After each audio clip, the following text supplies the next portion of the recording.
Oke, selamat datang teman-teman sekalian. Mungkin belakangan ini kalian udah lihat di TikTok, di berita ataupun di Twitter gitu ya, ada ribut-ribut soal Bank Indonesia, nama keponakan Prabowo, Thomas Djiwandono disebut-sebut, Purbaya sampai harus jelasin ke publik dan lain-lain. Di satu sisi rupiah juga lagi goyang cuy, di sisi lain Bendix juga udah bahas ini cukup keras di YouTube channelnya. Katanya negara dikerjain habis-habisan sama elit finansialnya sendiri gitu ya. Dana ratusan triliun ke Bank BUMN yang seharusnya untuk mendorong ekonomi malah nyangkut ke instrumen yang aman bagi para banker atau bankir ini. Dan seperti biasa akhirnya banyak orang cuy langsung lompat ke satu kesimpulan bahwa ini bahaya. BI akan disetir atau bank sentral akan disetir dan independensi dari bank sentral akan runtuh gitu kan. Tapi pertanyaannya bener nggak sesederhana itu? Atau jangan-jangan yang sebenarnya terjadi bukan Bank Indonesia atau bank sentral ini lagi disetir, tapi negara yang mulai capek dipermainkan oleh sebuah instrumen miliknya sendiri cuy.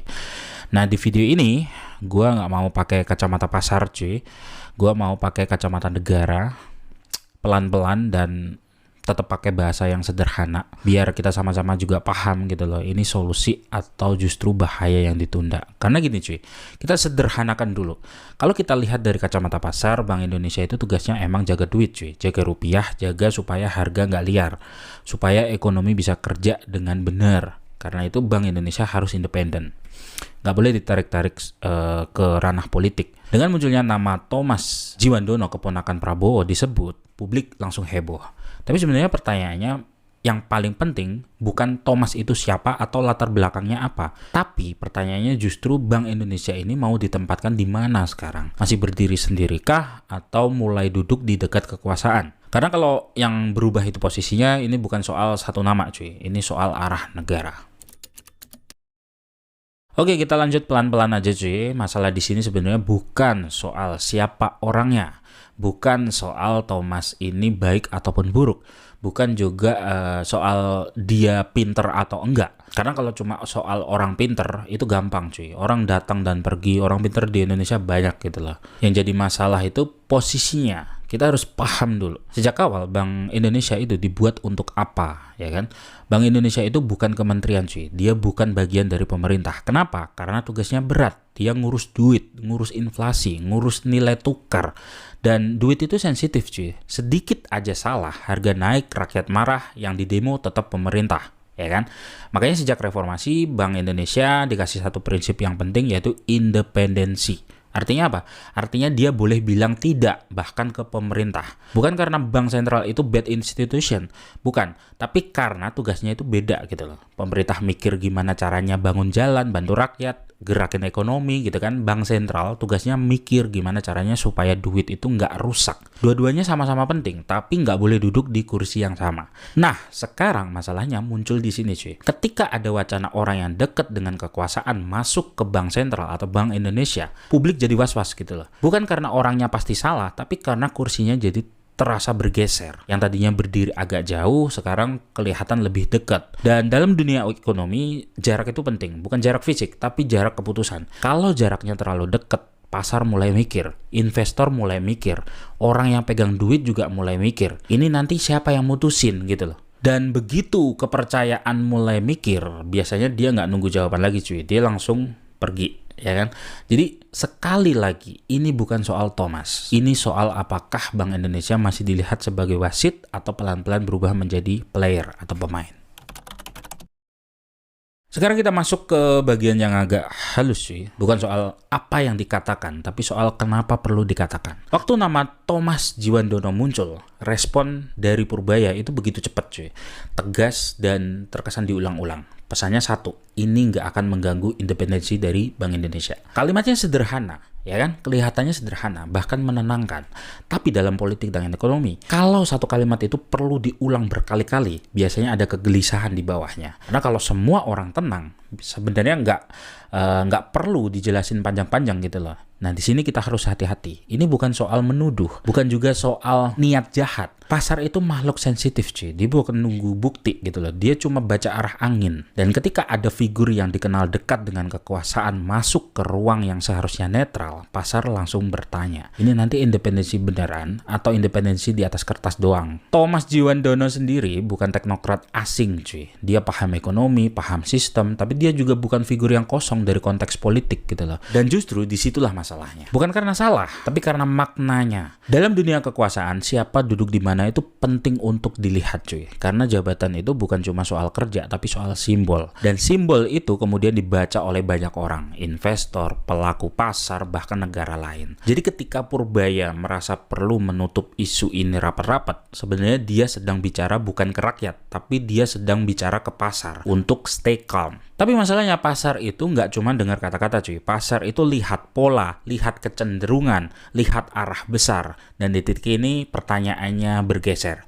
Bukan lagi soal apakah Thomas akan mengintervensi BI, tapi apakah negara sedang menguji batas lama. Karena kadang perubahan besar itu nggak diumumkan cuy. Dia diuji secara perlahan, lewat wacana, lewat reaksi publik. Dan kalau publik tenang, eksperimen akan segera berlanjut. Kalau publik ribut, negara biasanya bilang, oh enggak, ini cuma wacana. Sama kayak wacana pilkada dipilih DPR kemarin.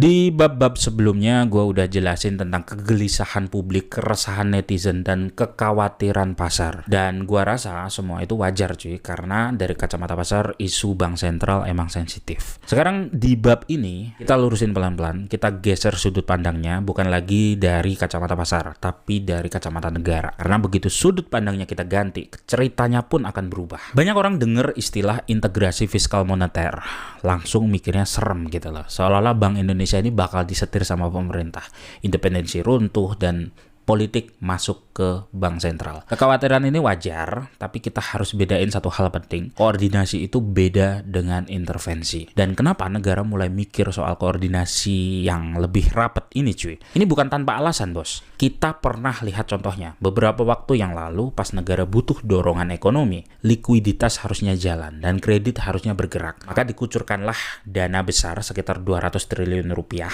ke bank-bank himbara. Kalian pasti udah tahu. Harapannya jelas, kredit bergerak, UMKM kebantu, dan ekonomi muter gitu kan. Tapi yang terjadi di lapangan nggak seindah itu cuy. Bank memilih jalan paling aman. Dananya bukan didorong ke sektor real, tapi diparkir di surat utang negara. Resikonya kecil, untungnya pasti. Negara bayar bunga sekitar 4 triliun, bankir atau banker pun senyum ya kan. Apakah ini ilegal? Enggak, tapi secara desain kebijakan negara ini brengsek. Karena niat awal pengucuran dana itu bukan buat cari cuan cuy, tapi buat gerakin ekonomi real. Dan kalau kita pakai kacamata negara, di sini masalahnya mulai kelihatan cuy. Himbara itu bukan bank biasa. Mereka bukan swasta. Mereka bank BUMN. Pemiliknya siapa? Negara. Modalnya dari mana? Uang publik. Kalau rugi, siapa yang tutup? APBN. Kalau kolaps, siapa yang turun tangan? Negara. Artinya apa? Artinya logika pasar murni nggak bisa dipakai sepenuhnya ke himbara cuy. Jadi kalau pemerintah bilang, dorong kredit, ikut visi negara, gerakin ekonomi, itu bukan intervensi, tapi konsekuensi kepemilikan. BUMN itu alat negara, bukan sekedar mesin laba. Makanya pembelian SBN oleh himbara ini pun jadi bermasalah cuy. Secara hukum aman gitu loh. Secara pasar juga ya ini keputusan yang rasional. Tapi secara mandat negara ini mbalelo kalau kata orang Jawa. Dana 200 triliun itu bukan dikasih buat cari cuan cuy. Tujuannya jelas dorong kredit, gerakin ekonomi, dan selamatin sektor real. Tapi faktanya ekonomi real nggak jalan. Negara malah bayar bunga ke bank milik sendiri. Bank aman, bahkan elitnya dapat bonus gitu kan. Sementara rakyat nggak dapat apa-apa. Ngap-ngapan di lapangan pak. Ini bukan strategi cerdas, ini moral hazard. Nah di titik inilah kritik dari Benix menjadi sangat relevan cuy. Kalau pakai kerangka negara, Benix nggak salah cuy.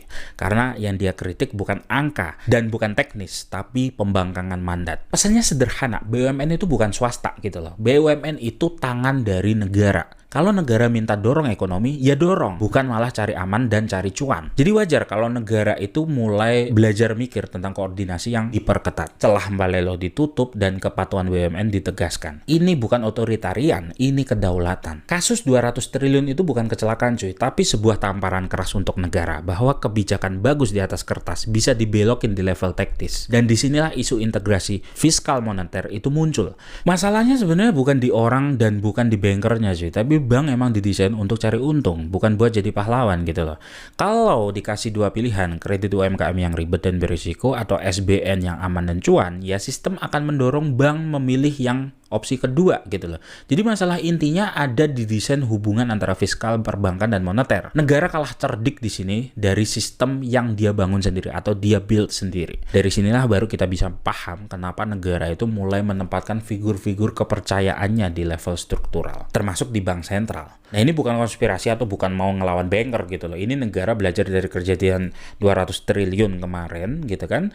Negara capek kebijakannya cuma bagus di atas kertas tapi bocor kemana-mana gitu kan. Nah disinilah integrasi fiskal moneter itu dibutuhin cuy. Dan integrasi fiskal moneter itu bukan berarti satu pihak ngatur semuanya cuy. Gampangnya begini, pemerintah dan bank sentral itu sama kayak dua orang yang lagi dorong gerobak yang sama cuy. Kalau satu dorong ke kanan dan satu dorong ke kiri, gerobaknya nggak akan jalan. Integrasi itu bukan nyuruh, tapi nyamain arah dorong. Bank sentral tetap independen, punya pagar, punya aturan gitu kan. Suku bunga nggak bisa dititipin, dan inflasi nggak bisa dipaksain. Koordinasi itu ngobrol, intervensi itu nyuruh. Dan yang dibicarakan hari ini adalah koordinasi, bukan intervensi. Dan sebenarnya banyak negara melakukan ini cuy. Apalagi saat ekonomi lagi berat gitu loh. Amerika, Jepang, Eropa semua begitu gitu loh. Yang penting bukan simbolnya, tapi mekanismenya. Selama mekanisme dijaga, transparansi ada, dan pagar hukum kuat, independensi bank sentral tetap berdiri. Jadi pertanyaannya sekarang bukan ini bahaya atau enggak gitu kan, bukan. Tapi apakah kita mau panik atau kita mau lihat cara kerjanya dulu. Karena dalam ekonomi kepanikan itu sering lebih berbahaya daripada kebijakan itu sendiri. Dan tugas kita sebagai publik bukan curiga berlebihan, tapi paham dulu sebelum menilai. Kalau kita lihat semuanya dari jauh, sebenarnya jelas cuy, rahasia besarnya itu bukan Thomas, bukan juga Purbaya. Rahasia besarnya adalah cara kita membaca negara. Kita hidup di zaman di mana isu ekonomi gampang banget jadi kegaduhan, sedikit wacanya langsung panik, sedikit spekulasi langsung ditarik kemana-mana, dan gue paham akan hal itu ya. Padahal negara itu nggak jalan pakai gosip, negara jalan pakai sistem. Bank Indonesia itu bukan satu orang, bukan juga soal satu jabatan, dia lembaga dengan aturan yang ada, dengan pagar yang ada, dan pagar itu nggak runtuh cuma karena satu nama disebut. Waspada itu perlu, tapi curiga yang berlebihan justru bisa bikin masalah baru. Karena di ekonomi, kepercayaan itu mahal cuy. Dan seringkali yang bikin rusak itu bukan kebijakannya, tapi kepanikan dari kita sendiri. Jadi mungkin yang perlu kita jaga sekarang bukan cuma independensi Bank Indonesia atau Bank Sentral, tapi juga kedewasaan kita dalam membaca isu. Karena negara yang stabil itu bukan negara yang bebas kritik, tapi negara yang kritiknya pakai kepala dingin.